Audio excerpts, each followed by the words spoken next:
Good evening, everyone. Before the stories begin, don't forget to like, subscribe, and tell me in the comments where you're listening from and what time it is. The more you engage, the more these chilling tales will return to your feed. Now, let's step into the dark together.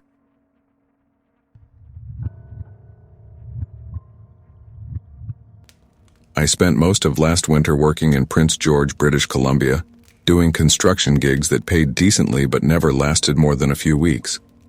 So when a guy named Mason offered me a month-long job rehabbing an old cabin property near Willow Creek, I took it without thinking twice.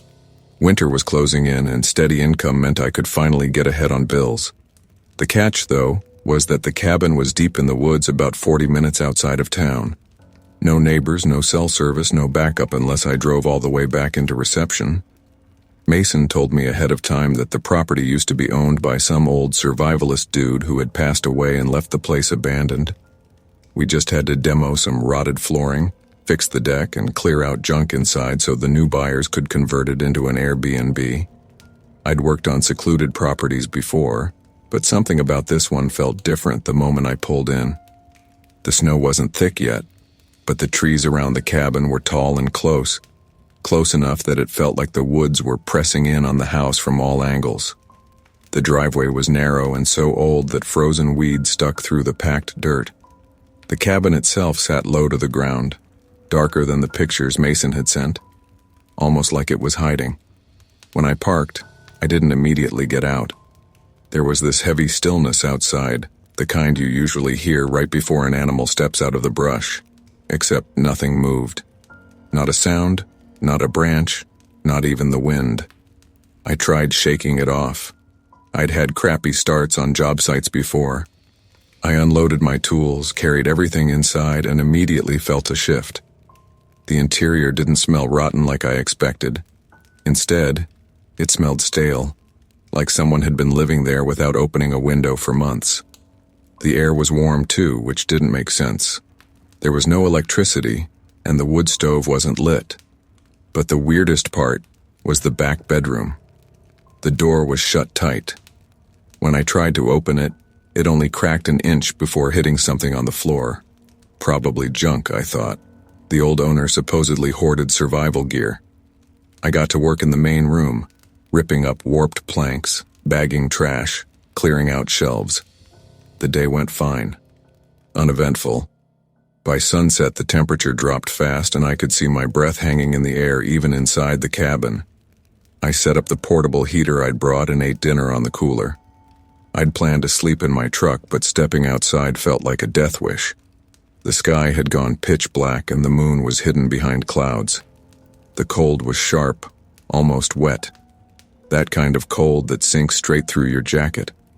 So I locked the cabin door and camped inside, planning to leave first thing in the morning. Sleep came easy until something woke me around 1 a.m.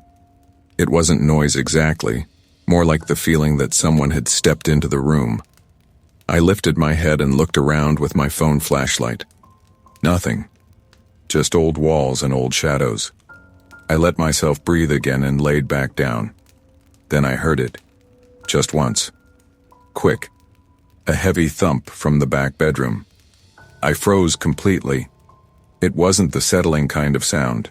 It was deliberate. Like someone dropping their heel on the floor one time. Not a mouse. Not the wind. A person. I quietly sat up, listening so hard my ears hurt. The cabin stayed silent, but the kind of silence that feels held. Like someone is listening back. I tried to talk myself down. Maybe something I stacked earlier fell over. Maybe the old floor buckled under some leftover junk. But the thump hadn't sounded like that. It had weight. Direction. I reluctantly stood and crossed the room in slow steps, barely breathing. When I reached the hallway, I felt cold air leaking out from under the bedroom door. That didn't make sense. The heater had warmed the cabin enough that the floors weren't freezing. But from that room came air that felt like it belonged outdoors. I reached out and touched the doorknob. Ice cold. I jerked my hand back. Maybe there was a broken window back there I hadn't noticed. Maybe the cold was collecting in that room. Logical explanations. I kept repeating them like a mantra. I put my shoulder against the door and pushed. It cracked open maybe 2 inches more before jamming again on something soft. I angled my phone flashlight through the tiny gap, shining it low, trying to see what was blocking it. What I saw made my stomach drop so fast I almost threw up. There was a sleeping bag on the floor. Not old, not dusty, fresh. Unzipped halfway. And inside it, clear enough to see even through the narrow opening, was a stack of folded clothes and a pair of boots placed neatly beside it. Someone had been living in that room. Recently. I backed away quickly, heart pounding so hard my vision blurred. I scanned the rest of the cabin, terrified I'd missed more signs, and that's when I noticed something else that hadn't been there earlier. By the front door, right next to where I'd set down my cooler, was a metal cup. I swear on my life I hadn't seen it before. It was half filled with water, and tiny droplets trailed from the rim down the side like someone had just taken a drink. I didn't stay and think. I grabbed my jacket, my keys, my bag, everything I could grab in 5 seconds, and reached for the door. Except it didn't open. The lock turned, but the door didn't budge, like someone was holding the knob from the outside. I froze, both hands on the handle, too scared to pull harder in case I felt resistance. My heart pounded in my throat so violently that I thought I was going to pass out. I whispered out loud without meaning to, "Is someone out there?" No response. But I still didn't open the door. I stepped back, trying to decide if I should hide or break a window and run. Before I could pick an option, I heard it. Footsteps outside. Slow, soft, controlled, walking across snow toward the front of the cabin. They stopped right outside the door, right in front of me, and then something brushed the outside of the door, like fingertips tracing slowly over the wood, right at my chest height. I didn't breathe. I didn't blink. I didn't move. The person outside didn't knock, didn't speak. They just stood there long enough that I could hear their breath fogging faintly in the cold air through the thin gap of the doorframe. Then the footsteps moved. Not away. Around. Toward the back bedroom window. And that's when I realized something worse. The cold air leaking from that back room. It wasn't from a broken window. Someone had opened it, and someone had quietly been climbing in. I backed away from the hallway as quietly as I could, trying not to let the old floor creak under my boots. My mind was running in circles, trying to figure out how anyone could have slipped inside without me hearing them, or why they'd wait until the middle of the night to move. The more I replayed everything, the more I realized I had probably walked right past whoever was living here earlier that day. Maybe they'd been hiding under the bed or crouched behind the stacked gear, holding their breath every time I stepped near that bedroom door. I kept thinking about the metal cup by the entrance. That detail bothered me more than anything because it meant they weren't scared of me. It meant they felt comfortable enough to drink water within arm's reach of where I had been sitting. I didn't know if they were waiting to confront me or waiting until I fell asleep deeply enough for them to do something worse. The footsteps outside moved slowly along the side of the cabin, stopping right beneath the window of the back bedroom. I pictured that window cracked open, maybe just an inch or two. A dark hand slipping through, cold air pushing in behind it. I couldn't see that room from where I was standing, and that alone made it worse. The cabin felt too small and too dark all of a sudden, and I knew I was running out of time before whoever was out there climbed back in. My only advantage was that they seemed to think I hadn't heard them yet. If they'd known I was awake, they wouldn't be moving this quietly. That gave me maybe a minute to make a decision. I grabbed the first thing within reach, a pry bar from my tool bag, and held it tight enough that my knuckles hurt. My plan wasn't to fight. I'm not stupid. Whoever was living out there in the woods wasn't doing it by accident. They'd set themselves up in that bedroom like they were settling in long term. People who live like that are unpredictable. Maybe violent, maybe desperate. I didn't want to meet them. I just needed out. The front door was a dead end, though, literally. Whoever was outside had gotten to it first. So the only way out was through the other bedroom at the far end of the cabin. It had one window facing the trees. No lock. Old hinges. And glass so thin it looked like it would crack if I even breathed on it. That was my exit. I moved fast but silently. Every step measured, every breath tight in my chest. When I reached the small bedroom, I shut the door behind me without letting it latch. I didn't want the sound giving me away. I crossed to the window and pushed the frame gently. It didn't budge at first because it had probably been painted shut. I pressed harder, my palms sweating so badly they slipped on the wood. Outside, I heard the crunch of snow again. Slow, careful, coming around the back corner of the cabin. Whoever it was knew their way around the property. They walked like they'd done it 100 times. The window finally cracked open with a faint pop. I froze again, listening. Whoever was outside had stopped moving. It was like they sensed something was shifting inside. I held my breath and pushed the window wider, lifting the bottom pane until it squealed softly at the top of its track. I winced. That sound felt louder than it actually was. I slid one leg out and tested the ground. Snow. Hard. Quiet enough.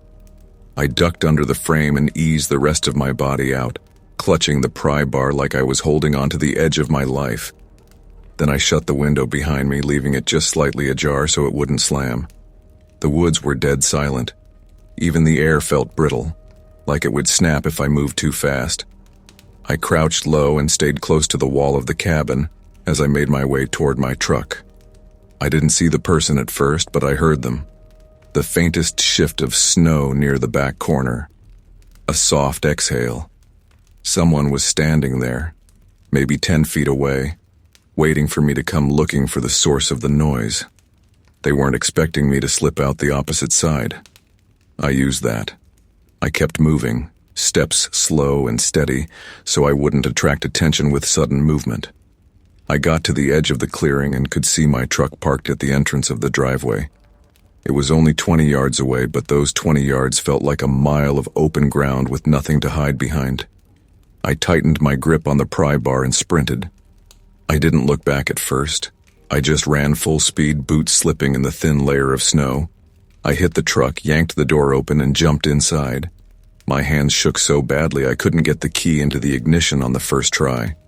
When I finally jammed it in, I twisted hard and the engine roared to life with a sputter. That was the moment I finally forced myself to look toward the cabin. At first, I saw nothing.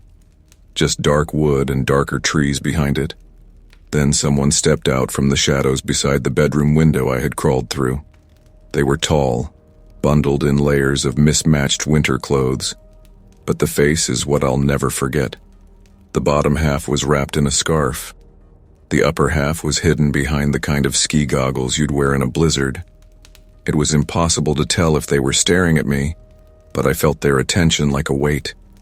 They stood there completely still, like they weren't surprised at all that I'd managed to slip away, like they'd expected me to run. I threw the truck into reverse and backed out so fast the wheels spun. The person didn't move.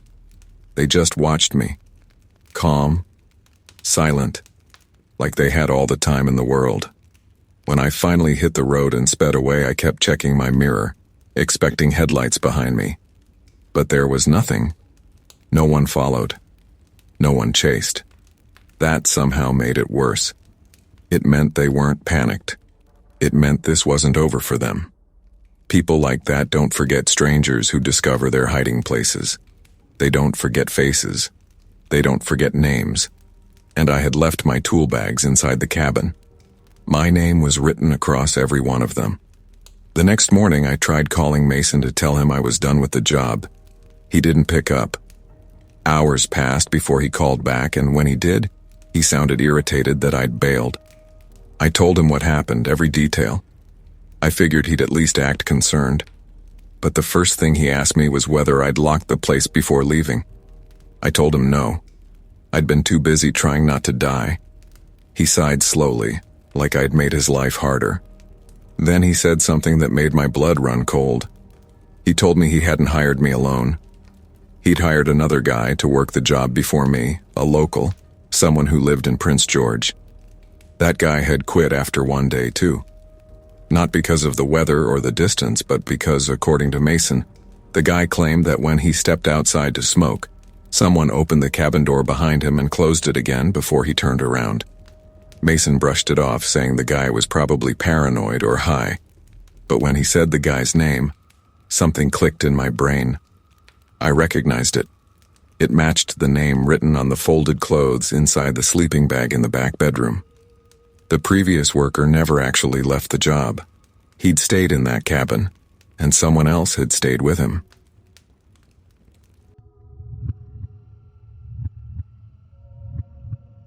I moved to Ontario last spring after a messy breakup and took the first cheap place I could find near Sudbury. It was one of those old converted houses where each floor had been chopped into apartments decades ago, long before people cared about insulation or privacy. Mine was Unit 3A, top floor, facing the parking lot. Across the hall, behind a warped beige door, was Unit 3B. That's where my neighbor lived. I didn't know his real name. The landlord only called him the guy who's been here forever. But the first morning after I moved in, I heard him. Slow footsteps in the hallway, measured, heavy, and then a soft knock on my door that didn't sound like someone knocking to introduce themselves. It sounded like someone knocking to check if anyone was awake. I didn't answer. I wasn't trying to make friends, but I crouched against the wall and watched the shadow beneath the door stretch across the floor like he was standing there, waiting. After maybe 30 seconds, he walked away. I told myself I was being paranoid. Old buildings echo. People are curious. I went on with unpacking and tried to ignore the feeling that someone was listening through the wall. But that feeling came back the next night, and the night after that, and the night after that. It always started the same way. Around 2 a.m., footsteps outside my door, not moving around, just stopping, right in front. Then a soft scrape like someone dragging their fingernails lightly over the peephole. The first time it happened, I froze on the couch. The second time, I hid in my bedroom. The third time, I quietly checked the peephole, expecting maybe a drunk tenant or confused delivery driver. Instead, I saw an eye, pressed so close to the peephole that all I could see was a dark iris and red skin around it. No blinking, no flinching, just staring straight into mine like he had been waiting for me to check. I stumbled backward and nearly fell over my coffee table. I grabbed the broom and pressed the handle against the doorknob, even though I knew it wouldn't help. I didn't sleep that night. Every creak made me jump, and every time I glanced at the door, I half expected it to turn slowly, like in a horror movie. I told myself to talk to the landlord the next day, but morning came, and exhaustion hit me like a truck. I pushed the fear aside and went to work, too tired to think straight. For a few days, things were quiet. No footsteps, no knocking, no eye at the peephole. So I convinced myself it was a one-time weird encounter. Maybe he'd been drunk. Maybe he'd confused my door for his. Maybe I'd imagined the eye being that close. But the fear came back the next weekend. I was watching TV when I heard a soft rustling sound from the shared wall in my bedroom. Not the pipes, not the building shifting. It sounded like fabric moving, like someone sliding across the floor on the other side of the wall. I muted the TV and listened. The sound moved, slowly, deliberately, crawling upward. Then came the whisper.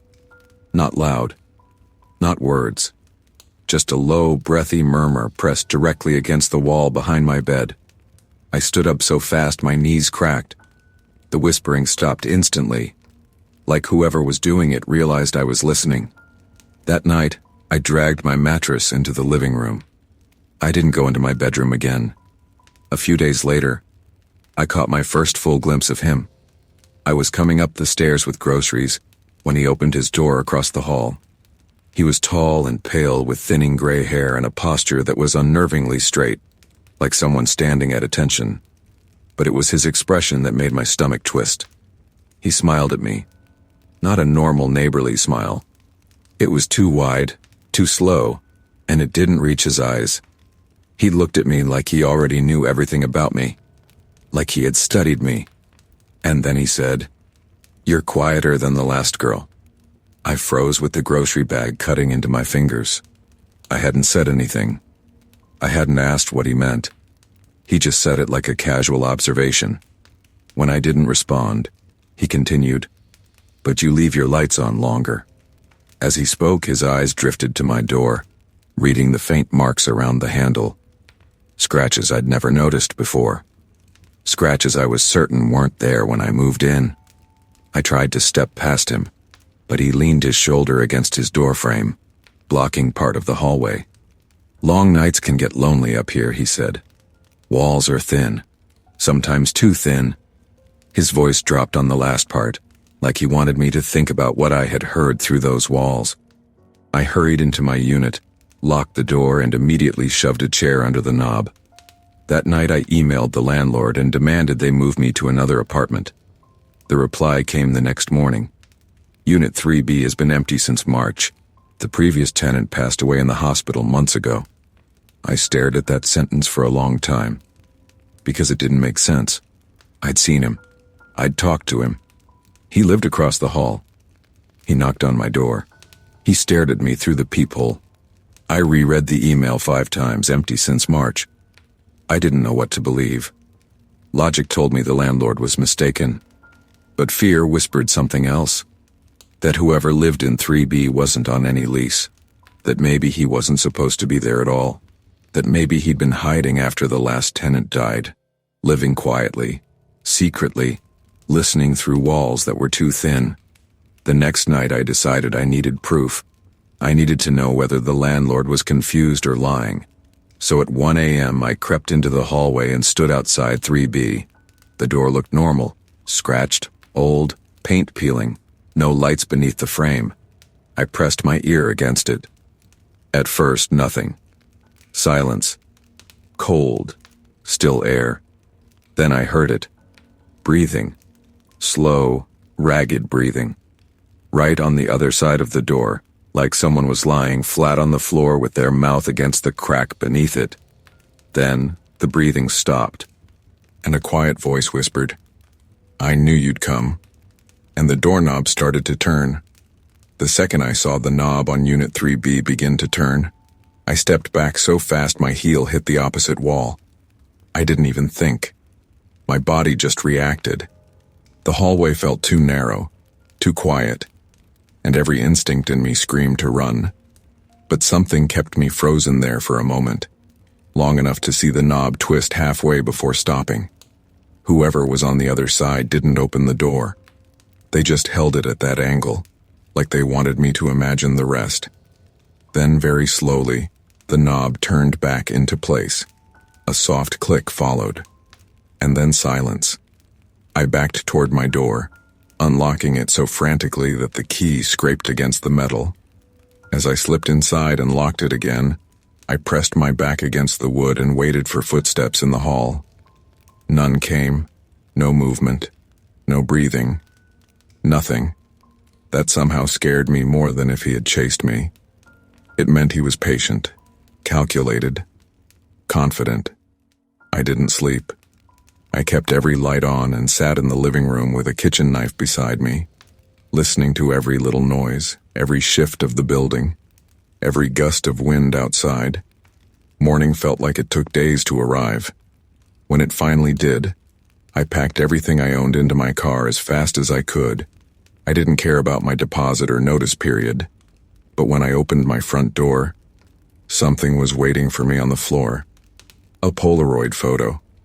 Not printed, not mailed, taken recently. It showed my bedroom wall, the one I had placed my bed against before moving it, and right in the center of the frame was a hole in the drywall I had never noticed. A hole big enough for an eye to look through. Below it in marker, someone had written, "You sleep loud." I dropped the photo like it burned me. The hallway felt tighter again, too still, too quiet. I didn't know if he was watching me right that moment, or if the photo had been left earlier in the night while I sat awake, oblivious. I grabbed the last bag, slammed my door shut, and bolted down the stairs. I didn't look at 3B. I refused to. The whole drive out of the parking lot, I kept checking my mirrors. Every passing car made my heart race. I just needed to reach the police station. File a report. Something. Anything. But when I got there and explained everything, from the eye at my peephole to the whispers to the landlord saying the unit was empty, the officer gave me a look I didn't understand at first. Concern, but mixed with something like confusion. He asked for the landlord's name, looked him up, then leaned back in his chair. "There is no Unit 3B tenant on record," he said. "And according to the city permit, that top floor only has one legal unit. Yours." I told him that was impossible. I had seen the door, talked to the landlord, seen the neighbor. The officer looked at me sympathetically and said, "Ma'am, the landlord you named passed away last year. The property is in probate. No one has access to those units right now but you." For a long moment I didn't say anything. My brain rejected the information outright. I had seen the man, spoken to him, heard him in the walls, saw his door. There was a lock, a peephole, a number slapped beside it. But the more I tried to argue, the more I realized something was deeply wrong with the situation. If the landlord had really died last year, who had I been emailing? Who told me the last tenant passed away? Who answered my maintenance request 2 months ago? I gave the officer the email address. He tried to contact it. No response. He offered to send a unit to check the building with me. I refused at first, scared of being anywhere near that place again. But I needed answers, needed proof I wasn't losing my mind. So I followed the cruiser back to the house. As soon as we walked inside, I felt that same suffocating tightness in my chest. But when we reached the top floor, everything inside me went cold. There was no Unit 3B door, just a blank wall covered with old layers of paint. No knob, no frame, no peephole, no number, no seam indicating a previous door. Just an unbroken wall that looked like it hadn't been touched in years. The officer checked for hidden outlines, recent patches, anything. Nothing. I tried to explain. Tried to tell him about the man I talked to. The smile. The whisper through the floor. The scratches on my door handle. But standing there staring at a wall, I felt insane. The officer gently told me I should consider speaking to someone about stress or sleep deprivation. That hallucinations can feel real under severe anxiety. But when he left and I went back into my apartment one last time to grab the only bag I'd forgotten, I saw something that made my knees buckle. On my kitchen counter, where there had been nothing when I left, was another Polaroid. This one taken from behind me in the hallway earlier that morning. And written on the bottom, in the same marker as before, were the words, "I miss the last girl too." I dropped the keys and left, without turning back. 3 days later, the building caught fire. Investigators ruled it an electrical fault. 3 tenants were displaced. No casualties because I had been the only one living on the top floor. No remains were found in any sealed walls. No signs of forced entry. No evidence of anyone else ever living in my hallway. But sometimes, late at night, when I'm trying to sleep in my new apartment across the province, I swear I still hear it. Slow, steady breathing against the wall, like he followed the sound and found me again.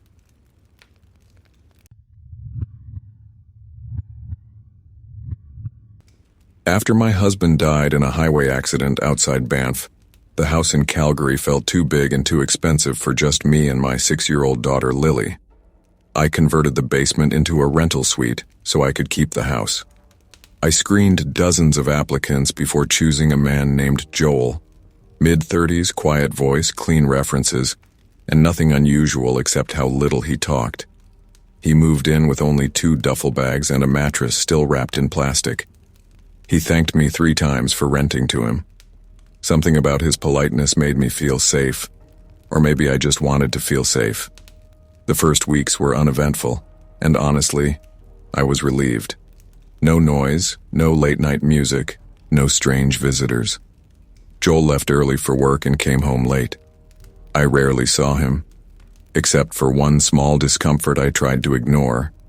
Every time I passed the basement door at night, it felt like someone was standing on the other side of it listening. I blamed stress. Grief makes you imagine things. So does being a single mom in a too-quiet house. Then small things began moving around. A juice box missing from Lily's lunch bag. My AirPods case set on the wrong counter. A kitchen towel folded differently. Nothing valuable, nothing dramatic. The kind of things you shrug off when you're tired. I chalked everything up to Lily, until one night she woke me at 2 a.m. She stood beside my bed whispering, "Mommy, the man in my room said I'm brave."